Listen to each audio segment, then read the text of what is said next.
Et après cette vie, donc, oui. Lozère. Alors le chef de camp qui dirigeait, et il gérait tout ça. C'est lui qui dirigeait, c'est lui qui appelait, c'est lui qui... Oui, il gérait tout. C'est lui qui dirigeait, c'est lui 166. Et donc après vous êtes... Allé à Mende, Lozère. Après encore? Oui, encore dans un camp. Je ne dis pas. Encore dans... Pareil, il y avait chef de camp, assistant social, chef de camp. Et au niveau hygiène, pratiquement c'était pareil. Et dans là où on était dans la culture, oui. L'école était, ils nous ont mis des plats frais à nous tout seuls, pour les enfants de Hartley. On n'était pas mélangés avec les autres. Hein. On n'était pas mélangés. Hein. Ils nous ont mis l'école à nous tout seuls. Ils faisaient venir l'institutrice le matin au soir. Oui. Ils nous ont mis un foyer, l'école. Dans le camp, oui, dans le camp. L'école et le foyer. Voilà. L'école, le foyer. Alors après, de la Lozère, vous êtes allé à Mende. À Mende. Et ça s'est répété de la même manière. Les conditions de vie étaient identiques. Eh ben, il y avait le grillage, il y avait le chef, il y avait l'assistante sociale, il y avait pareil. Jusqu'en 75. Vie identique. Voilà.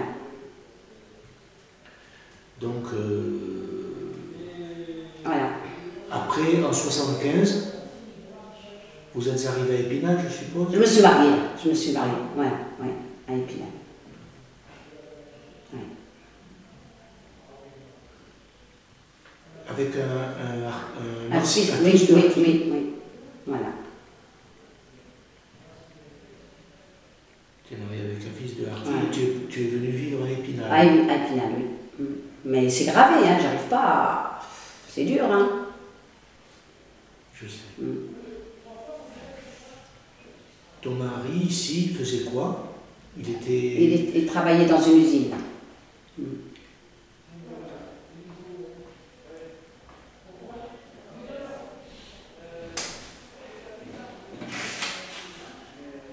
Donc tu as élevé tes enfants? Oui. Donc combien d'enfants? 4. Donc tes 4 enfants, tu les as élevés, ils s'en sont bien sortis? Oui, ça va, oui. Alhamdoulilah, voilà, comme on dit. Voilà. Heureusement. Mais malgré tout ça, mes frères sont bien sortis. Malgré les souffrances, mes frères sont bien sortis. Voilà. Heureusement. Toute ta famille, dont tes enfants? Oui. Heureusement. Oui, heureusement. Voilà.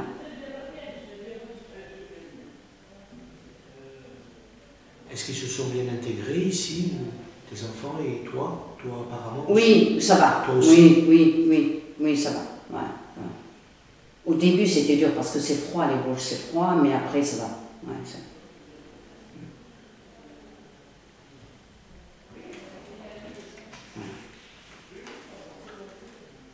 Est-ce que tu as voulu transmettre les coutumes, les traditions à tes enfants, la langue? Non. La langue, je parle plutôt français que... Oui. Non, mais oui, je parle... Mes enfants, ils ne savent pas parler. Et est-ce que tu le regrettes? Oui, je regrette. Voilà. Oui, parce que mes enfants, ils ne savent pas parler arabe. D'accord. Voilà, ils ne savent pas. Ils me reprochent. Oui. Parce qu'ils se font insulter. Des fois, ils se font... Et puis, même dans le travail, il y a des gens qui leur parlent en arabe, ils ne comprennent pas. Voilà. Tu regrettes de ne pas avoir transmis la langue? Oui, moi je regrette, oui. Franchement, oui. Je regrette. Et au niveau tradition, mettons culinaire ou tradition... Non, je fais tout à l'européenne? Oui. Et tu fais quand même la cuisine? Oui, je fais. Si mais... ce n'est la cuisine, ou sinon au niveau tradition, il n'y a rien eu de spécial? Non. De transmis Non.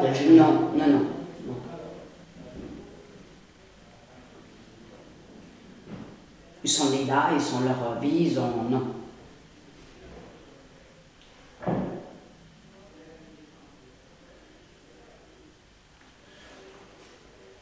Alors, pour toi, la vie en France, qu'est-ce qui ressortirait si tu devais décrire un peu ton arrivée, ta vie en France, surtout au début? Qu'est-ce qui a été le plus dur pour toi? Le plus dur, c'est qu'ils nous ont mal acceptés. Et ils ne se sont pas beaucoup occupés de nous. Voilà, c'est ça que je reproche. Voilà. Ils nous ont rejetés.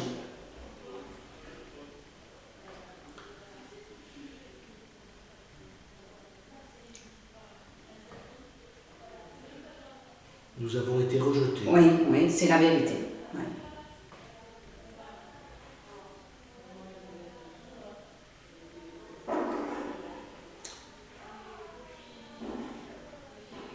Est-ce que tu en veux à la France? Beaucoup.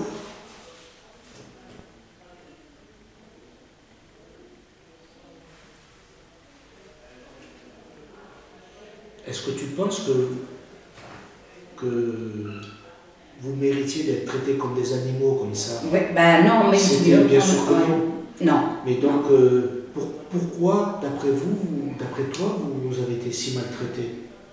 On ne voulait plus parler de vous, on voulait vous isoler? À mon avis, ils ne voulaient plus parler de nous, ils voulaient effacer carrément l'histoire. Vous effacez? Oui, nous effacer, je pense. Ah oui, carrément. Nous effacer. Moi, je pense que oui. Oui, oui. De la manière dont ils nous ont traités, de nous ont parqués dans des camps, ils voulaient nous effacer. De mettre des chefs de camp, de servir de nous, c'est nous effacer. Moi, je pense que oui, nous effacer. De leur mémoire et voilà, nous effacer. L'indépendance est venue, on les efface. Non, mais oui, oui, oui.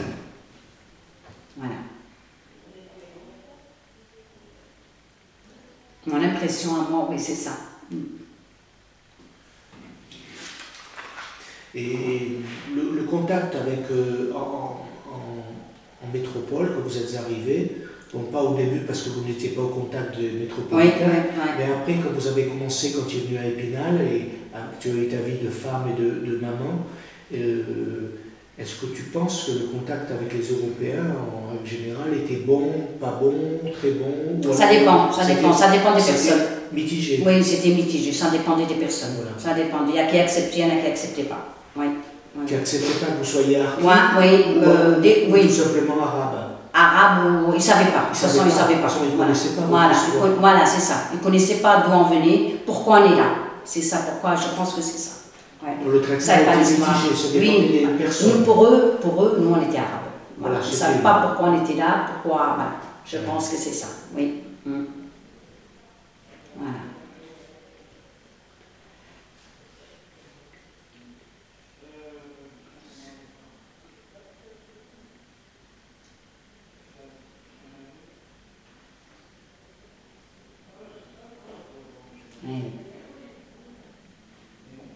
Ils ne connaissaient pas notre histoire. Ils ne connaissaient pas notre histoire. Ils connaissaient pas notre histoire. Personne, ils n'en parlaient pas. C'était étouffé, ils n'en parlaient pas. Ils n'en parlaient pas du tout. Ils n'en parlaient pas. C'était étouffé. Ils ne montraient pas les camps où on était, ils ne montraient pas les structures où on était, ils ne montraient rien. Ils ne montraient rien, c'était caché. En fait, c'était caché. C'était caché. On était cachés. La preuve, on n'avait pas de contact avec les enfants des Européens. On était parqués à part. On vivait à part entre nous. L'école était dans le camp, on était dans le camp, on sortait du camp. La maîtresse faisait ses cours, elle partait le soir, elle venait le matin, elle partait le soir. On n'était pas en contact avec voilà. L'épicier venait, le boulanger, ils nous ont mis un boulanger qui venait, l'épicier qui venait, pas plus, et on était là, on était partis dans les... pas plus. Est-ce que, d'une manière générale, tu dirais que tu te sens chez toi en France, maintenant? Maintenant, oui. Tu te sens chez toi? Oui, maintenant. Est-ce que tu es chez toi et tu te sens chez toi? Oui, là, oui. Oui, vraiment? Oui.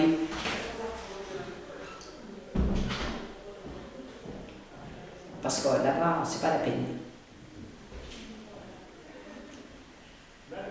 Et d'un côté, on ne sait pas si on est de l'un ou de l'autre. On ne sait pas. On ne sait pas parce qu'on est perdu. Ouais.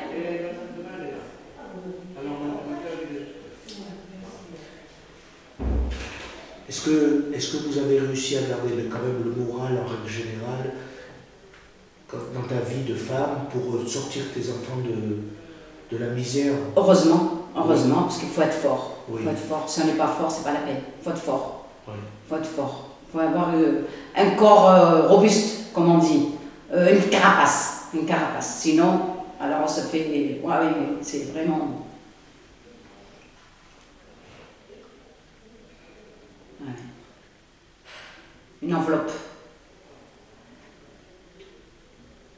Il faut se mettre dans une carapace. Oui, voilà, c'est ça. Ouais.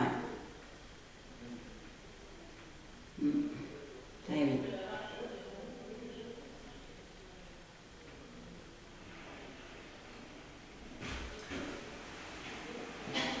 Est-ce que tu es retourné en Algérie? Oui. Oui, je suis retournée. Je suis retournée l'année dernière. C'est tout? Oui. Je voulais voir, je voulais voir. Je voulais savoir.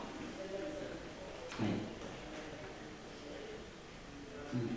Quand tu es arrivé en Algérie, tu as vu les endroits où tu avais vécu. Oui, mais c'est plus pareil. Est-ce que, une fois que tu es venu en France et que tu as réfléchi, est-ce que pour toi, qu'est-ce que ça représenterait l'Algérie pour toi maintenant? Est-ce que c'est ton pays ou pas? Non, non, parce que c'est plus pareil. Non, non, non, non. Ça me dit rien. Ça me dit rien du tout. Ça me dit plus rien. Ouais. Une fois que j'ai vu, ça y est, j'ai envie de rentrer. J'ai envie de rentrer. Ah oui, oui, je peux pas. Non. J'ai été, il me tardait de rentrer. Ah oui, oui, non. C'est pas les mêmes... non.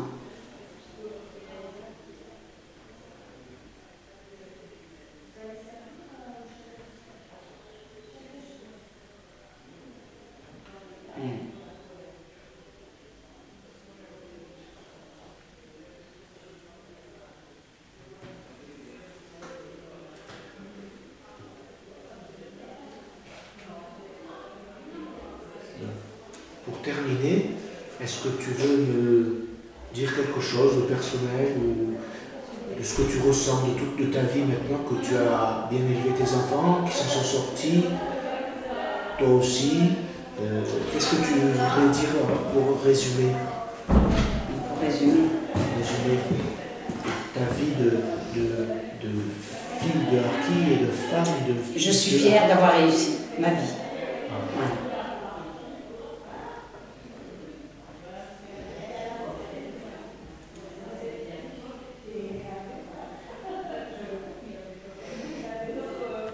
Et disons, les motifs de ta fierté, c'est pourquoi? Mes enfants. Tes enfants. Et voilà. Les enfants.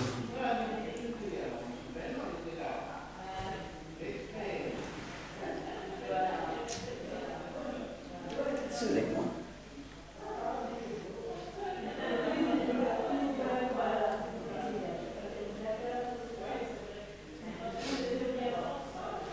Je suis fière d'avoir fait ça pour mes parents aussi. À la mémoire de mes parents.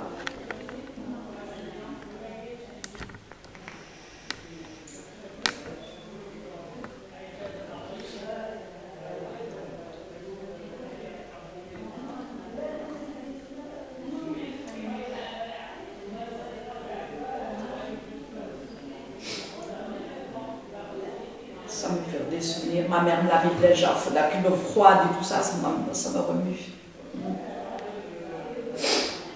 Voilà, donc Aïcha, je te remercie. Ouais. Et donc,